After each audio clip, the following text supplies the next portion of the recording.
The first sound was a champagne flute shattering. The second was her voice cutting off mid-sentence. The third was silence, the kind that bends the air around it. She was halfway through telling some smug guy from marketing that she doesn't believe in labels anymore, when her hand dipped into the side pocket of her black purse.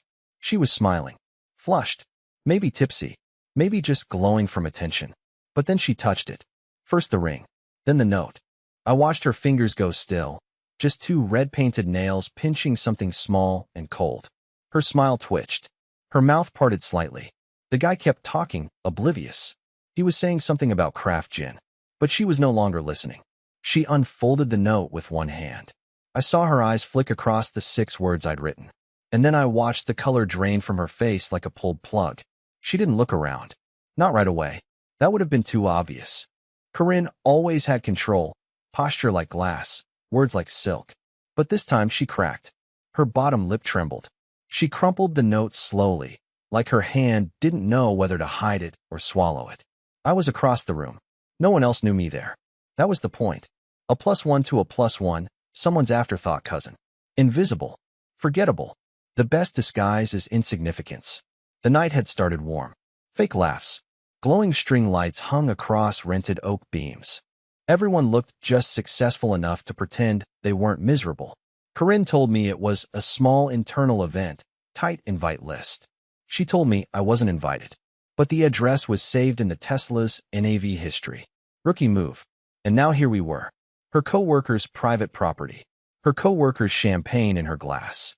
Her husband's wedding ring in her purse. Her lies trapped in a corner with no air. She excused herself politely. She always does. Walked across the deck toward the house, heels clicking sharp like guilt.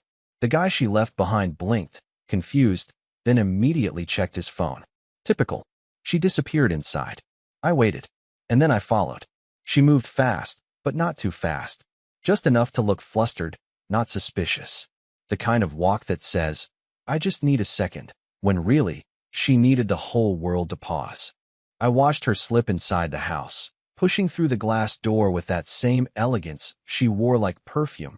Natural, practiced, untouchable. I waited 5 seconds, then 10. Then I followed. Inside, the air was cooler, dimmer. The noise from the party dulled to a muffled hum. I wasn't supposed to be here. Not just at the event. Here, in this moment, following my wife like a ghost through someone else's $1 million lake house. But my legs moved on their own. I couldn't stop. I needed to see what she did next. I found her in the hallway outside the upstairs bathroom. She didn't notice me at first. She was too busy reading the note again under her breath, lips trembling, mascara already threatening to betray her. The crumpled paper was still clenched in her fingers like a trap she couldn't disarm. Her purse lay wide open on the bench beside her, wedding ring still gleaming like an accusation under the hallway light. I almost said something. I opened my mouth. I was going to whisper her name.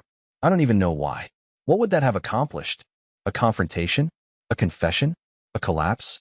But I didn't need to speak. Because that's when he came out of the bedroom. He wasn't tall. Average build, expensive haircut. No tie, just a fitted white dress shirt rolled at the sleeves, the top 2 buttons undone like he was allergic to effort. He looked surprised to see her. Then concerned. Then, too quickly, calm. Like he'd practiced this. Hey, he said softly, stepping toward her. What's wrong? Corinne didn't answer. She just shook her head slightly, trying to breathe. Her hand stuffed the note into her coat pocket so fast, it looked like instinct. She looked up at him, her voice barely audible. Did you put something in my bag? He paused. A blink. A slow exhale. No, he said. Why would I? Wrong answer. If he didn't know, he should have looked confused, not careful. She turned away from him, both hands in her hair now. I have to go. Corinne. I have to go, she repeated, louder this time. And then she turned, and finally saw me, standing at the bottom of the staircase, completely still. For a full 3 seconds, no one moved. Just the sound of jazz music floating up from the patio. Just the 3 of us suspended in some surreal triangle of tension and shock. Her eyes met mine. I watched every muscle in her body lock up like she'd been tasered from the inside. She didn't speak. She didn't cry. She didn't explain. She just ran. Down the stairs. Past me. Out the door. The guy followed, muttering something like, wait, hold on. as he brushed past my shoulder, not even looking me in the eye. I stayed where I was, alone now, in the hallway she'd been unraveling in. And on the floor, next to her purse, was a second note. Not the one I wrote. A new one, folded neatly. Different handwriting. On the back, it said, "Just in case you change your mind." I didn't pick it up right away. I just stood there, staring at the folded paper like it might catch fire if I touched it. My heart was pounding, not racing with adrenaline like in a car crash or a fight, but that deep, bone-dull thump you feel when you realize something's ending and there's nothing you can do to stop it. The note was small, folded with the kind of care you don't give to just anyone. The words on the back were written in a handwriting I didn't recognize, neater than mine, maybe a woman's, maybe not. It read, "Just in case you change your mind." What the hell was that supposed to mean? My stomach twisted as I crouched down to pick it up, half expecting it to vanish like some sick mirage. The hallway was silent now, empty except for the echo of my own breath. Outside, I could hear the distant slam of a car door and tires crunching over gravel. Corinne was gone. Him too, maybe. I didn't care. I unfolded the note. It wasn't long. Just 3 short lines, written in black ink, centered on thick cream-colored paper. Not the kind you find lying around the office, the kind you buy intentionally for something. "You don't owe anyone an explanation. I'll book the room either way. Same place, Sunday." There was no name, no phone number, no initials. But it didn't matter. That was all I needed to read. Sunday, a booked room. No explanations. My wife had a second life, and she wasn't even bothering to lie creatively anymore. I sat down on the bench where her purse had been a minute earlier. The air smelled like her perfume, soft, floral, fake. Everything around me suddenly felt staged. The curated playlist playing through hidden speakers, the way the hallway light was dimmed just enough to look expensive, the little bowls of potpourri that no one actually touches. It all felt artificial, like the life I'd been living. I leaned back and stared at the ceiling. My head was buzzing, not just from what I'd found, but from what I hadn't found earlier. All the clues I'd missed. All the times I'd let things slide because I didn't want to be that guy. The jealous husband. The insecure mess. But now I felt like something worse. A fool with good intentions. I wanted to scream. I wanted to flip every piece of curated furniture in that hallway. But instead, I sat there with that note in my hand, reading it over and over until the words blurred. I didn't know who wrote it. I didn't know what the room was for. But I knew one thing. Sunday wasn't far away. I pocketed the note. Not to confront her with it. Not yet. But because it felt like a thread I needed to follow, even if it led straight into the fire. Something in my gut told me this wasn't just about cheating. This was bigger. Messier. Deeper than I wanted it to be. And then I realized something else. She never looked surprised to see me at the party. Shocked, yes. Terrified, absolutely. But not surprised. That meant she already suspected I knew. Which meant this was a game we were both playing now, and neither of us had been honest about the rules. I didn't sleep the night before. Not even a little. I laid in bed with my eyes open in the dark, listening to Corinne's soft breathing beside me. Her body turned away, her knees curled toward the edge of the mattress like I was a stranger she didn't want to accidentally touch. We hadn't spoken since the night of the party. Not really. She'd come home late, claimed the car broke down, lied right to my face while her hands shook pouring a glass of water. I watched her lips move, pretending I didn't already know. That's been the theme of our marriage lately. Me pretending she's not pretending. The note had lived in my wallet all week.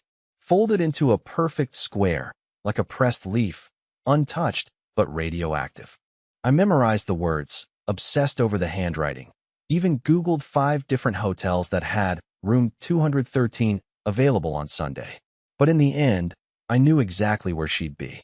She only knew one place where no one from her work would go. The Coral Pines Inn, 20 minutes outside the city. The kind of place that used to be glamorous in the 70s and never quite caught up. The front desk clerk didn't care who I was. I told her I was looking for a friend, pretended to be lost, flirted a little, acted confused. I gave her the kind of awkward energy that makes people want to get rid of you quickly. When I mentioned room 213, she didn't flinch. Just handed me a key card and said, "You've got 15 minutes before housekeeping comes by." I didn't ask what that meant. The hallway was carpeted in a sickly brown-green pattern. The kind of color that smells like cigarette ghosts and cleaning chemicals. My shoes barely made a sound as I walked past the numbered doors, each one identical, each one holding its own version of someone's secret. I stood outside 213 with my hand on the knob for too long. It felt too easy. Just turn the handle, walk in, and everything changes. Maybe she's there. Maybe he's there. Maybe it's empty. Every option made me sick in a different way. I opened the door. It was quiet. Too quiet. No sounds from the bathroom. No shuffle of clothes. Just stillness. The kind that sinks into your ears and tells you something important already happened. The bed was made, but not by hotel staff. Tidy but rushed. 2 glasses on the nightstand, one with a smudge of red lipstick. There was a receipt folded on the desk. Champagne, strawberries, 1 room key returned. 1 still active. And then I saw it. A man's jacket draped over the chair. Slim cut. Not mine. Inside the front pocket, a matchbook with a hand-sketched heart on the cover, like something out of a teenager's notebook. But that wasn't what stopped me. What stopped me was the envelope sitting on the pillow, angled perfectly, like someone wanted it found. My name was on it. Not Babe, not Nate, not a pet name. My full name, written in sharp ink across the center. She didn't even try to sugarcoat it. My hands were shaking when I opened it. I don't know what I expected. A confession? An apology? A goodbye? But it was none of those things. It was short. Less than a page. You weren't supposed to find the first note. But now that you have, I'm guessing you followed the rest. I never wanted this to happen the way it did. But it's happening. Don't follow me anymore. You won't like what you find. No signature. I stood there, holding the paper like it might collapse. The silence in the room stretched long and unnatural, like it was pressing against the walls, urging me to get out. I felt like I'd just opened a door into a deeper level of something I wasn't prepared for, like I wasn't chasing an affair anymore. I was chasing a version of my wife I never even knew existed, and I think she knew I was catching up. I didn't go home after I left room 213. I drove aimlessly for 2 hours, just circling city blocks like a malfunctioning compass, the envelope still sitting on the passenger seat like a passenger itself. Her words played on loop in my head. You won't like what you find. She was right. I didn't like it. But that didn't mean I could stop. That was the worst part. Knowing it was already too late to pull back, that I'd gone past some invisible line where this wasn't about love or marriage anymore. It was about truth and revenge and maybe something uglier. Around dusk, I ended up parked outside the bar where Corinne used to work in grad school, a cramped hole in the wall she always called the pit. She hadn't set foot in it for years, not since her marketing career took off. But I remembered one of her old co-workers from there, a guy named Ezra, the only person she ever mentioned by name more than once. Tall, wiry, always wore boots, and had a burn scar down his right arm from some kitchen fire he never talked about. I didn't expect him to be there, but he was. I recognized him immediately, sitting at the far end of the bar nursing a glass of something dark and bitter, flipping a worn poker chip between his fingers like a nervous habit. He hadn't changed much. Older maybe. Paler. A little more hollow around the eyes. He didn't recognize me right away, but when I said Corinne's name, everything in his face tensed, like I'd pulled a string that hadn't been touched in years. He didn't say anything at first, just stared at me. Then he downed his drink and said, "You her husband?" I nodded. He motioned for me to sit. What followed wasn't a conversation. It was a slow drip of sentences, as if each word he gave me cost him something. But I listened, and what he said changed everything I thought I knew. She used to come here late, he said, even after she quit. Real late. Like 2, 3 in the morning. Never drank. Just sat in the back and wrote in this little leather notebook. Said it helped her think. Think about what? He glanced at me, lips tightening. People. What people? He hesitated again. She talked a lot about masks. Not literal ones. Social masks. Identities. She had this whole theory about how no one ever really knows anyone. Not their spouse, not their boss, not themselves even. She said if she could map out how people lie to themselves, she could sell them anything. That didn't sound like the Corinne I married. That sounded like a stranger wearing her face. I leaned in, feeling the weight in my chest turn colder. Was she seeing someone back then? Ezra didn't answer right away. Then he reached into his jacket and pulled out a small, battered notebook. Brown leather, cracked at the edges. He slid it toward me like a drug deal. She left this in her locker one night. Said she didn't need it anymore. Told me to burn it. I didn't. My hands trembled as I opened it. The pages were filled with sketches, not drawings, but psychological diagrams. Circles connected by arrows. Phrases like emotional triangulation and persona extraction. Names. Dozens of names. Some crossed out. Some underlined. None of them mine. Near the back, there was a page that stopped me cold. It was a chart. A timeline of interactions. Meetings. Hotels. Phone calls. Labeled in shorthand. But one date stood out. March 19th. The day we celebrated our anniversary last year. The day she told me she had food poisoning and begged me to reschedule. She cried on the phone. I believed her. I ordered flowers anyway. Next to that date, in tight, deliberate handwriting, were the words. Tested loyalty. Result, compliant. My stomach dropped. That wasn't an anniversary to her. That was an experiment. I was the variable. Ezra watched my expression and gave a slow, bitter nod. You're not the first one she's tested, he said. You're just the first one who noticed. I wanted to throw the notebook across the room. I wanted to scream. But more than anything, I wanted to understand. Because this wasn't about an affair anymore. This was something darker, deeper, something that had started long before I ever found the ring and the note in her purse. Something that hadn't even peaked yet. I stayed in my car for almost 3 hours after Ezra handed me the notebook. I couldn't bring myself to drive home. Couldn't go back to pretending that anything in my house belonged to me anymore. Not the furniture, not the wedding photos, not even my dog, who wagged his tail for her and barely looked at me when I walked through the door these days. I just sat there, parked under a flickering street lamp behind a strip mall, reading those pages until the handwriting started crawling across the paper like insects. Most of the entries were coded, initials, symbols, lists of dates and reactions. Psychological shorthand that looked like it belonged to some clinical trial. But the language wasn't academic. It was personal, weaponized, coldly observational, but laced with disgust. She didn't describe emotions. She dissected them, as if she were cataloging weaknesses, recording patterns, measuring how people cracked open if you pushed at just the right place. And then, near the back, almost at the end, I found the page that made my mouth go dry. It wasn't like the others. No charts, no symbols, just a full-page entry, written in unbroken prose. The first 2 lines made my heart slam against my ribs like it was trying to escape. He still doesn't see it. I thought maybe the note would be enough to trigger him, to wake him up. But he hesitated. He always hesitates. That's the problem. I didn't need to wonder who he was. It was me. I read the whole thing twice before I fully absorbed what it was. Not a diary entry, not a love letter, not even a confession. It was an evaluation of my behavior, my mind, my reactions to being betrayed. She had watched me, not just as a wife, but like a scientist observing a lab rat. Every moment I had doubted her, questioned her, backed down from confrontation, she had documented it, scored it. She even wrote about the night I left my ring in her purse. The test was risky, but necessary.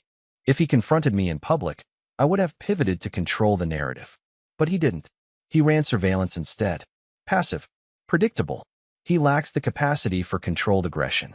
Which confirms my earlier hypothesis. He prioritizes harmony over truth. I don't even know how long I sat there, staring at that sentence. I felt like I'd fallen out of my own body. This wasn't about an affair. This wasn't about another man. This was a structure. A process. And I had been inside it the entire time. I flipped the page, my hands trembling. One final entry. But this one was different. The handwriting was shakier, less polished. There were lines scratched out, misspellings, repetition. It looked like it had been written in a rush or under pressure. Maybe fear. And it wasn't about me. It was about someone named Ellis. Ellis failed. I thought he could maintain the boundary, but he folded. He went off script. He asked if I loved him. That wasn't supposed to happen. I had to cut it off before he compromised the frame.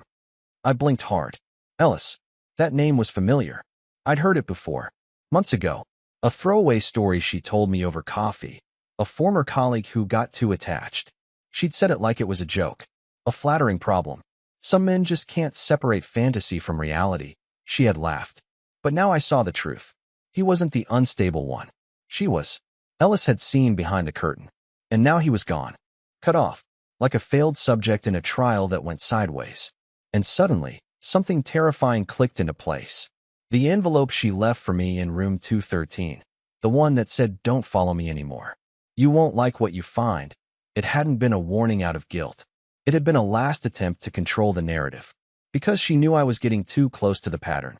Because she'd seen what happened when Ellis got too close. And because if I kept digging, if I kept showing up, I might stop being a subject in her study and start becoming a threat to her design. And she didn't like threats. She neutralized them. I don't remember deciding to break into her storage unit. It wasn't like a plan I mulled over or plotted with intent. It just happened. A straight line from fear to action, like survival instinct had grabbed the wheel. I barely even noticed I was driving until I pulled up to the iron gates of Valley View Self-Storage, the same place we used back when we moved apartments, and she refused to throw out her vintage ad posters and boxes of old journals. We'd kept the unit ever since, though she was the only one who ever visited it. That used to mean nothing. Now it meant everything. The place was nearly empty, late evening, just before closing. The kid at the front desk didn't even look up when I walked past, probably thinking I had a key. I didn't, but I did know the code she used for everything back then, 0314. Pi.